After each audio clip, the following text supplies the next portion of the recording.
ડેડિયાપાડાના ધારાસભ્ય ચૈતર વસાવા હાલ જેલમાં છે. તેમના જામીન નામંજૂર કરવામાં આવ્યા છે. ત્યારે ગઈકાલ પણ મેં તમને અપડેટ આપી હતી કે સંજય વસાવા કે જેમની સાથે ચૈતર વસાવાની ઝપાઝપી થઈ છે, તેમને કહ્યું કે જો ચૈતર વસાવા મારાથી માફી માંગી લે તો હું કેસ પાછો ખેંચી લઉં અને ચૈતર વસાવાનો જેલવાસ પૂરો થઈ શકે. મેં તમને ગઈકાલે પણ કહ્યું હતું કે ચૈતર વસાવા કોઈ પણ કાળે માફી માંગી શકે એમ નથી, કારણ કે તેમનું રાજકારણ મેં નજીકથી જોયું છે અને તે જોતાં 100% ખાતરીથી કહી શકું કે ચૈતર વસાવા માફી તો ના જ માંગે.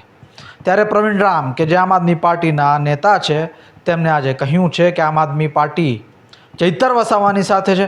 ઉમરગામથી લઈ અંબાજી સુધી તમામ આદિવાસી યુવાનોને તેમને આહવાન કર્યું છે કે તમે મેદાને આવો, આંદોલન કરો, જેથી સરકારને ભાન પડે કે ચૈતર વસાવા સાથે આ કૃત્ય ન કરાય. તેમને કહ્યું કે એક નાનામાં નાની બાબતે ચૈતર વસાવાને જેલમાં નાખવામાં આવ્યા છે અને તેમને જામીન પણ નથી આપવામાં આવી રહ્યા. આ તે વળી કઈ રાજનીતિ? તેમને અનેક સવાલો ઊભા કર્યા છે અને આ સવાલો ઊભા કરતાં તેમને ઉમરગામથી લઈ અંબાજી સુધીના આદિવાસી યુવાનોને અને આદિવાસી સમાજના લોકોને આહવાન કર્યું છે કે મેદાને આવો, હવે લડતનો સમય થયો છે.